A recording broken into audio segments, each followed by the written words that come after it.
ആരാ? മനസ്സിലായില്ല. ഇവിടുത്തെ വീട്ടിലെ കുട്ടിയെ നോക്കാൻ ആളെ അന്വേഷിച്ചിട്ടുണ്ടായിരുന്നില്ലേ? ആ കുട്ടിയെ നോക്കാൻ വന്നതാ. ഇത്രയും ചെറിയ പെൺകുട്ടിയാണോ കുട്ടിയെ നോക്കാൻ അയച്ചത്? ഞാൻ കുറച്ച് പ്രായമായവരാണല്ലോ പ്രതീക്ഷിച്ചത്. അല്ല, ഇവിടെ വേറെ ആരെങ്കിലും ഉണ്ടോ? എന്താ, ഞാൻ പോരെ? ഇനി വേറെ ആരെങ്കിലും വേണോ? അയ്യോ, അങ്ങനെയല്ല. ഇവിടുത്തെ അച്ഛനോ അമ്മയോ അങ്ങനെ ആരെങ്കിലും. ഞാൻ വിളിക്കാം. എന്റെ പേര് ഭാനുമതി, ഇവിടുത്തെ ഓളിനോളാ. ആരാ ഭാനു വന്നിരിക്കുന്നത്?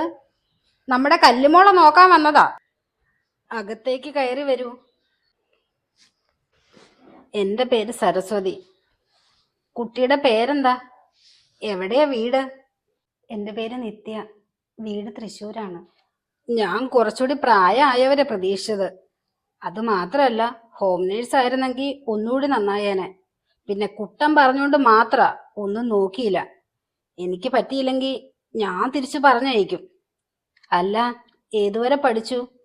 വേറെ ജോലിയൊന്നും കിട്ടാത്തോണ്ടാണോ ഈ ഒരു പണിക്ക്? ഒത്തിരി ഒന്നും പഠിച്ചിട്ടില്ല. വീട്ടിലെ പ്രാരാബ്ദം അതിന് സമ്മതിച്ചില്ല. പിന്നെ ഒന്ന് രണ്ട് സ്ഥലത്തൊക്കെ ഞാൻ ജോലിക്ക് നോക്കിയിരുന്നു. ഒരു സ്ഥലത്ത് ജോലി ചെയ്തു വരുമായിരുന്നു. പിന്നെ പ്രത്യേക ഒരു സാഹചര്യം കൊണ്ട് എനിക്ക് അവിടെ നിന്ന് ഇറങ്ങേണ്ടതായി വന്നു. പിന്നെ മോളുടെ എല്ലാ കാര്യവും നോക്കണം.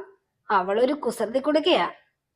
കല്ലു, മോളെ കല്ലു, ഈ ആന്റി അറിയോ മോക്ക്? ഈ ആന്റി മോളെ നോക്കാൻ വന്നതാ. അതെന്താ, കല്ലുമോളെ ഈ ആന്റി നോക്കിയാ കാണാൻ പറ്റില്ലേ?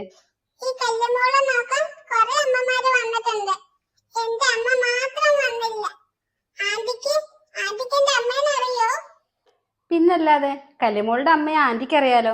ആന്റി ആയിട്ട് കൂട്ടുകൂടിയ കല്ലുമോളുടെ അമ്മയെ ഈ ആന്റി കാണിച്ചു തരാം. ശരിക്കും കാണിച്ചു തരാം. ഇതെന്റെ മോന്റെ മകളാ, കല്ലുമോളുടെ അമ്മ.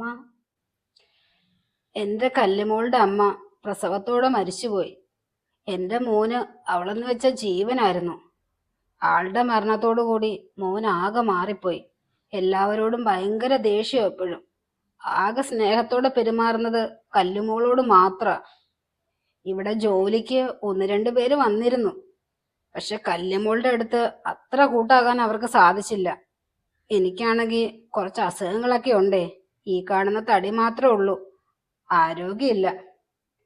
നിത്യക്ക് എത്രത്തോളം അവളുടെ അടുത്ത് നിൽക്കാൻ പറ്റുമെന്നൊന്നും എനിക്കറിയില്ല. എന്തായാലും നിത്യ നോക്ക്. നിത്യക്കുള്ള റൂം കാണിച്ചു തരാൻ ഞാൻ ബാലുവിനോട് പറയാം. കുറച്ചു നേരം ഒന്ന് റെസ്റ്റ് എടുത്തോളൂ. പാവം കല്ലുമോള്, അമ്മയില്ലാത്ത ദുഃഖം ആ കുഞ്ഞെങ്ങനെ സഹിക്കും? ആഹാ, മുത്തശ്ശിയുടെ കല്ലുമോള് ഇവിടെ കയറി കിടക്കുവാണോ? മേഡം, മോളെ എവിടെ എടുത്തോണ്ട് കിടത്തേണ്ടത്? മോളെ എന്റെ കൂടെ കിടത്താം. അവൻ വരുമ്പം എടുത്തോണ്ട് പോവും, അതാ പതിവ്.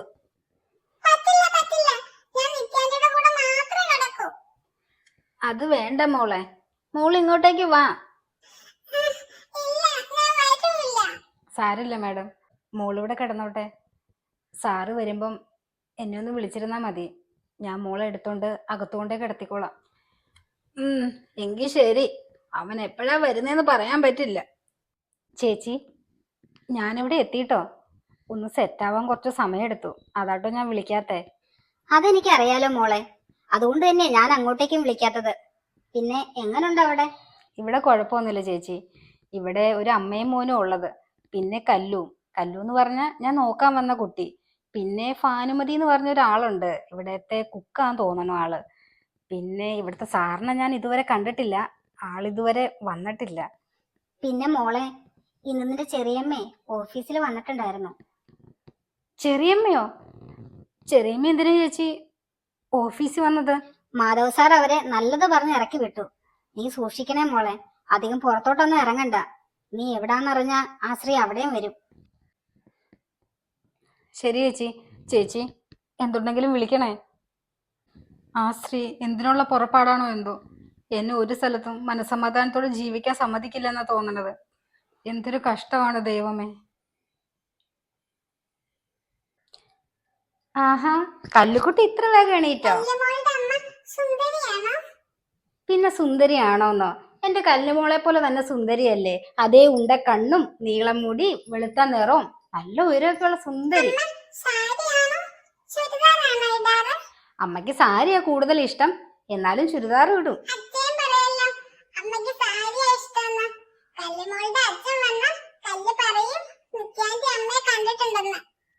അയ്യോ, അച്ഛനോട് ഇപ്പൊ പറയല്ലേ. അച്ഛനോട് നമുക്ക് പിന്നെ പയ്യെ പറയാട്ടോ. ആഹാ, മുത്തശ്ശിയുടെ കല്ലുക്കുട്ടി ഇന്ന് നേരത്തെ എണീറ്റല്ലോ. നിത്യ, അവൻ ഇന്നലെ ഒത്തിരി ലേറ്റ് ആയിട്ടാ വന്നത്, അതാ വിളിക്കാത്തത്. പിന്നെ രാവിലെ നേരത്തെ പോയി, എന്തോ മീറ്റിംഗ് ഉണ്ടെന്ന്. കല്ലുമോളെ കാണാത്തതിൽ ദേഷ്യം പിടിച്ചാ പോയേക്കല്ലോ. മോളിന്നലെ വാശി പിടിച്ച് കരഞ്ഞോണ്ടാ ഞാൻ. ആ, അത് കുഴപ്പമില്ല. ചോദിക്കുന്നോണ്ടൊന്നും തോന്നരുത്. സാറ് പിന്നെ മറ്റൊരു വിവാഹത്തെക്കുറിച്ച് ചിന്തിച്ചില്ലേ? ഒരിക്കൽ ഞാനൊന്ന് സൂചിപ്പിച്ചു, അതിനുശേഷം അവൻ എന്നോട് അങ്ങനെ മിണ്ടാറില്ല. ആ, ദേ അവൻ വിളിക്കുന്നുണ്ട്, മോളോട് സംസാരിക്കാനാവും. കല്ലുമോളെ, ദേ അച്ഛൻ വിളിക്കുന്നു. അച്ഛയുടെ കല്ലുക്കുട്ടി എന്തെടുക്കും അവിടെ?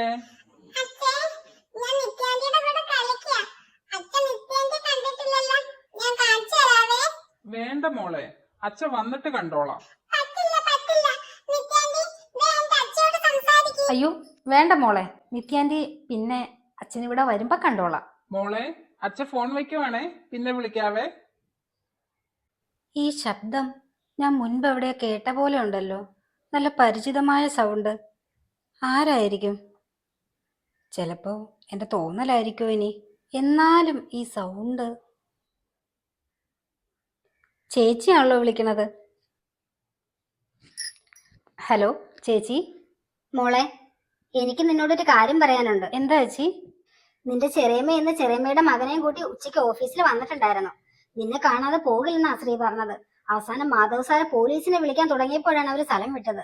ചേച്ചി, എന്തിനാ ചേച്ചി അവർ ഇനി എന്റെ പുറകെ നടക്കണത്? എനിക്ക് അവരെവിടെ പോയാലും സമാധാനം തരത്തില്ലേ? എന്തായിരിക്കും ചേച്ചി ചെറിയമ്മയുടെ ഉദ്ദേശം? അറിയില്ല മോളെ, നീ സൂക്ഷിക്കണം. ഇങ്ങനെ പോയാ നിന്നെ തപ്പി ഉടൻ തന്നെ അവർ അവിടെ എത്താൻ ചാൻസ് ഉണ്ട്. ചേച്ചി, ഇനി ചെറിയമ്മയും മോനും കൂടെ തപ്പിപ്പിടിച്ച് ഇവിടെ എങ്ങാനും വരുമോ ചേച്ചി? അങ്ങനെ എങ്ങാനും വന്ന ആ നിമിഷം ഞാൻ ഈ വീടിന്റെ പടി ഇറങ്ങേണ്ടി വരും. അത്രയ്ക്ക് നല്ല കുടുംബം ചേച്ചി ഇത്. അവർക്കിതൊന്നും താങ്ങാൻ പറ്റില്ല. നീ ഒരു കാര്യം ചെയ്യും മോളെ, അവരുടെ എല്ലാ കാര്യങ്ങളും അങ്ങ് തുറന്നു പറ. അതാ നല്ലത്. ബാക്കി വരുന്നിടത്ത് വെച്ച് നമുക്ക് കാണാം. അല്ലെങ്കിൽ ശരിയാവത്തില്ല. ശരി മോളെ, ബ്രേക്ക് തീരാറായി, പിന്നെ വിളിക്കാവേ. ശരി ചേച്ചി. ദൈവമേ, എനിക്ക് മാത്രം എന്താ ഇങ്ങനെ ഇത്ര പരീക്ഷണം? ഇവിടുത്തെ അമ്മയോട് എല്ലാം തുറന്നു പറഞ്ഞാലോ? ഞാൻ പറഞ്ഞു കഴിഞ്ഞാൽ എന്നെ ഈ വീട്ടിൽ നിന്ന് ഇറക്കി വിടുവോ? പക്ഷെ പറയാതിരുന്നാലും ശരിയാവില്ല. ഇല്ല, എന്ത് സംഭവിച്ചാലും തുറന്നു പറയാം. അതാ നല്ലത്.